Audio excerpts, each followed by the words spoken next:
ஓம் ஸ்ரீ கல்கி அகத்தீசாய நமோ நமக. 108 தின ஆத்ம காயத்ரி சாதனாவினை மேற்கொள்ளும் அன்பு சீடர்களுக்கு ஸ்ரீ திகம்பரேஸ்வரர் வழங்கிய அருளுரை. ஓம் ஸ்ரீ திகம்பரேஸ்வரரே போற்றி போற்றி. கருணையினால் நிறைகின்ற அன்பு மானுட ஆன்மாக்களுக்கு ஸ்ரீ திகம்பரேஸ்வரரின் பூரண ஆசிகள். ஈசனின் எண்ணற்ற துளிகளுக்கு மாறுபட்ட ஆற்றல்கள் உண்டு. ஒவ்வொரு அணுவும் ஒவ்வொரு ஆற்றல்களை உள்ளேற்று செயல்புரியும். ஒத்த தன்மை கொண்ட அணுக்கள் ஒன்றோடு ஒன்று கலப்புற்று கூட்டாகவும் இயங்கிடும். அவ்வகையில் ஒரு கூட்டு அணுவாய் இயங்குவது எமது தன்மையாகும்.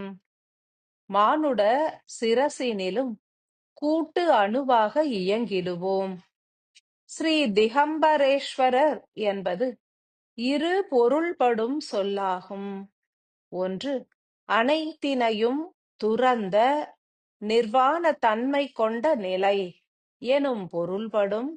மற்றொன்று, 3 நிலைகளை உள்ளடக்கிய திரையம்பக ஈஸ்வரர் எனும் பொருள்படும். திகம்பரமும் திரையம்பகமும் இருவேறு சொற்களாக விளங்கினாலும் ஒற்றை பொருளினையே எடுத்துரைக்கும். அனைத்தும் அழிந்துவிட்ட நிலையில் ஆங்கே ஓர் நிர்மலத்தன்மை என்பது சித்திக்கும். அதுவே திகம்பர நிலையாகும். ஆக்கமும் இயக்கமும் அழிந்து ஒடுக்கப்பட்டாலும் நிர்மலத்தன்மையே சித்திக்கும்.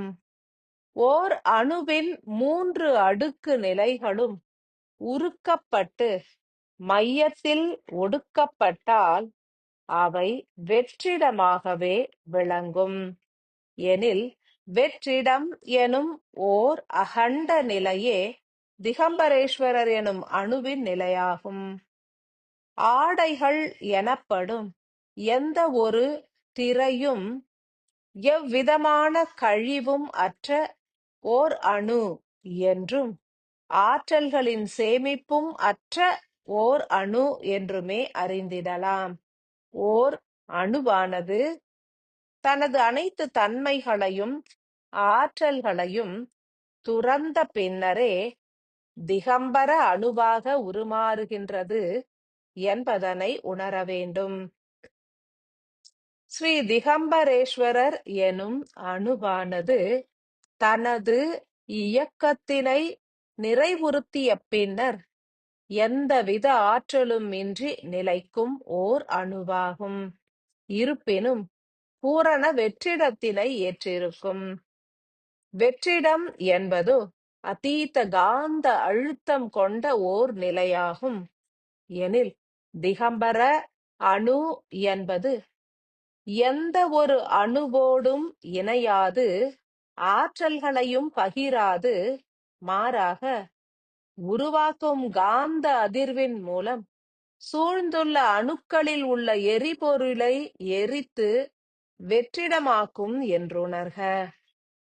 மானுட சிரசினில் உள்ள திகம்பர அணுக்கள் குறித்தே அறிந்திடுக. ஒவ்வொரு மானுட ஆன்மாவினிலும் எண்ணற்ற பாதரச துகள்கள் உண்டு. அவை ஒவ்வொன்றும் பல பணிகளை ஏற்றிருக்கும். உயிரின் இயக்கத்திற்கு தனது ஆற்றல்களை எரிபொருளாகவும் வழங்கிடும். இருப்பினும் இறுதியில் தனது எரிபொருட்கள் குன்றுவதினால் செயலிழந்து இயங்கா தன்மையினை மெல்ல மெல்ல ஏற்க துவங்கிவிடும். மற்ற ஆன்ம அணுக்கள் ஆற்றல்களை வழங்கிட முற்பட்டாலும் அதனை ஏற்க மறுத்து முழுமையான இயக்கமற்ற தன்மையினை ஏற்கின்ற ஆன்ம கரு எனும் பாதரச துகள்களே திகம்பர துகளாக உருமாறுகின்றன. பூரணமாய் தனது ஆற்றல்களை உமிழ்ந்து செயல்புரிந்த பின்னர் முழுமையான ஓய்வினை ஏற்று தவம் புரியும் துகள்களே திகம்பரத் துகள்களாக உருக்கொள்ளும். எந்த ஒரு ஆன்ம அணுவும் உதிக்கையிலேயே திகம்பர துகளாக உதிப்பதில்லை. மானுட பிறவி ஏற்ற பின்னர் எவையெல்லாம் முதல் பிறவியிலேயே சிரசினில் சிறை கண்டு பின்னர் விடுவிக்கப்படுகின்றனவோ அவை யாவும் முதன்மையாக ஒளிப்பாலம் அமைக்க முற்படும் அத்தருணத்தில் தமது பூரண காந்த ஆற்றலையும் இழந்துவிடும். பின்னர் அடுத்து ஏற்கும் எண்ணற்ற பிறவிகளிலும் தனது ஆற்றல்களை உயிருக்கு பகிர்ந்து செயல்புரியும். இறுதியில் ஓர் தருணத்தில் அனைத்தினையும் உயிருக்கு அருளிய நிலையில் பரமாத்மாவின் அருளினையும் ஏற்காது பூரண வெற்றிடமாகவே உருமாறி இயங்கா தன்மையினையும் ஏற்றுவிடும். ஓர் ஆன்மாவின் ஏனைய விடுபட்ட துகள்களோடு இணைந்து நிலைத்தாலும் இயங்காத தவ நிலையினை ஏற்கும்.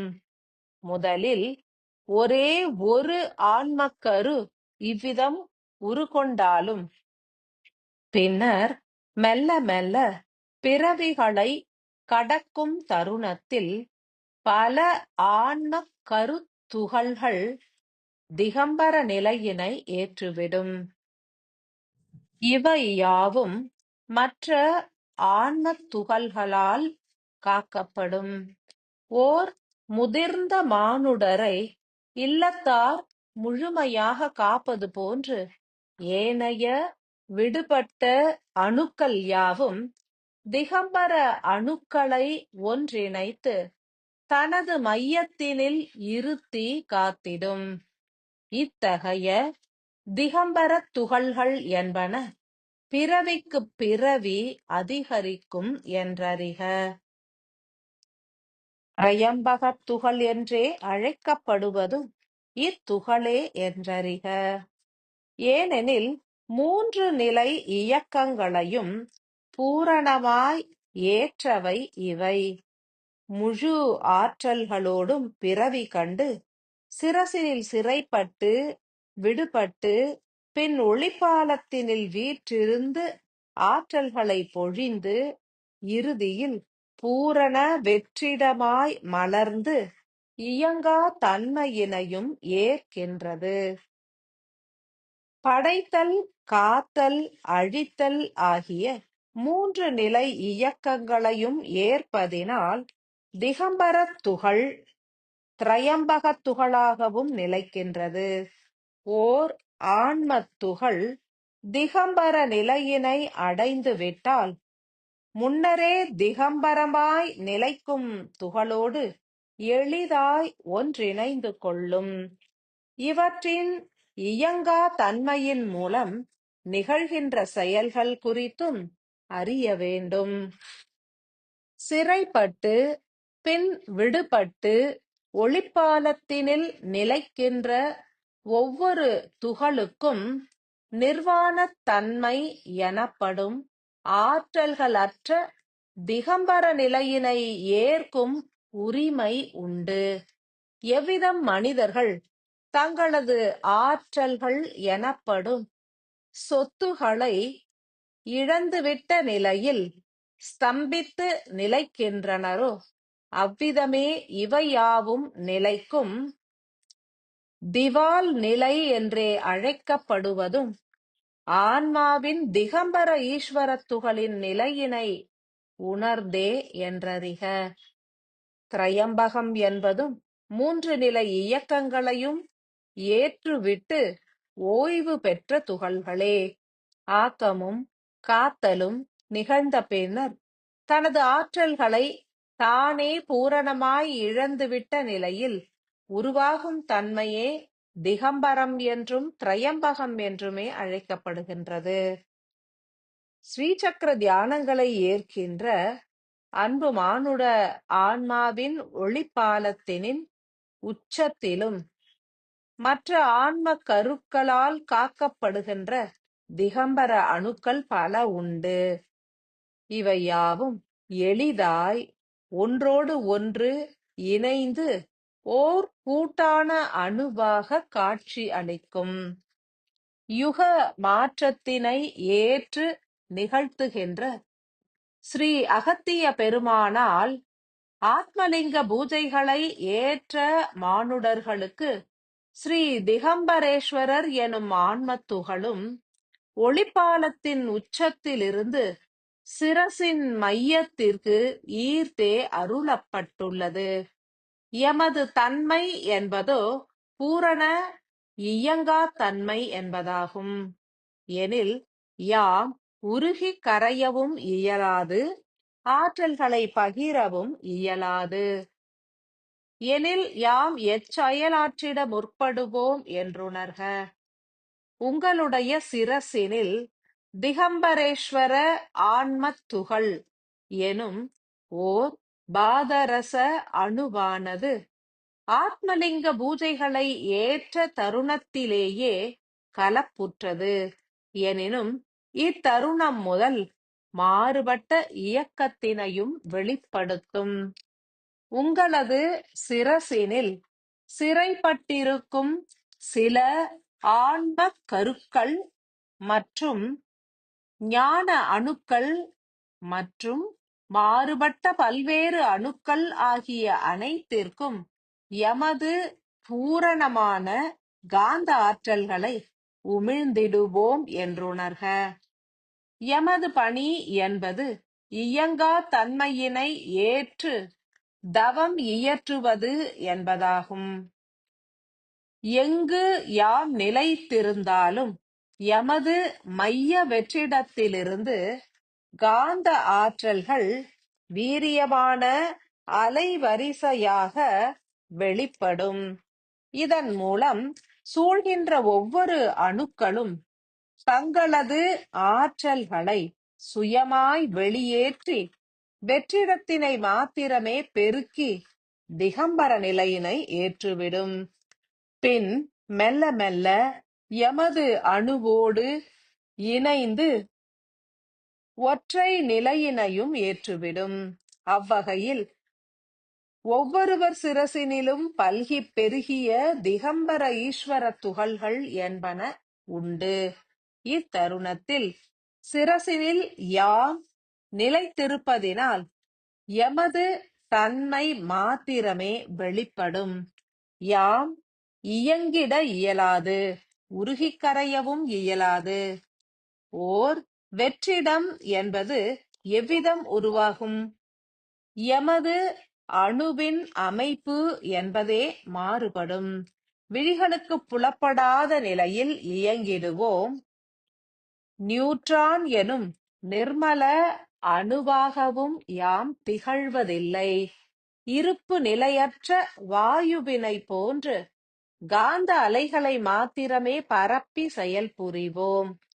எனில் உங்களது சிரசினில் பலத்த அதிர்வுகள் சில தருணங்களில் உருவாவதனை உணரலாம்.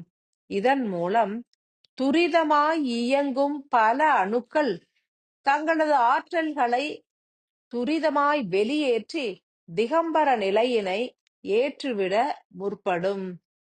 பல தருணங்களில் பெருத்த காற்றின் ஓசை உட்செவிகளினால் ஏற்கப்படும். மேலும் எளிதாய் இயங்கா தன்மையும் சித்திக்கும். ஆழ்ந்த தவநிலையும் சித்திக்கும். அனைவரும் ஸ்ரீ திகம்பரேஸ்வரரே போற்றி என்றே உரைக்கையில் உள்மூலையில் உருவாகும் அதிர்வுகளை எளிதாய் உணரலாம். மேலும் அவ்வதிர்வு அலைகள் உடல் முழுவதும் பரவுவதனையும் உணர்ந்து ஏற்க இயலும். மெல்ல உடலினில் பரவும் திகம்பர ஈஸ்வர துகளின் அதிர்வு அலைகள் என்பது துரிதமாய் இயங்கும். அனைத்து நிலைகளையும் சீர் செய்திடும். மனமானது ஒடுங்கும். சுவாசமும் மாறுபடும். உடலின் உள் உறுப்புகள் நிதானமாகவும் சீராகவும் இயங்கும். காலம் நீட்டிக்கப்பட்டுள்ளதனையும் இதன் மூலம் உணர்ந்திடலாம். மேலும் பல உணர்வு அலைகள் மாறுபட்ட நிலையில் உருவாகும்.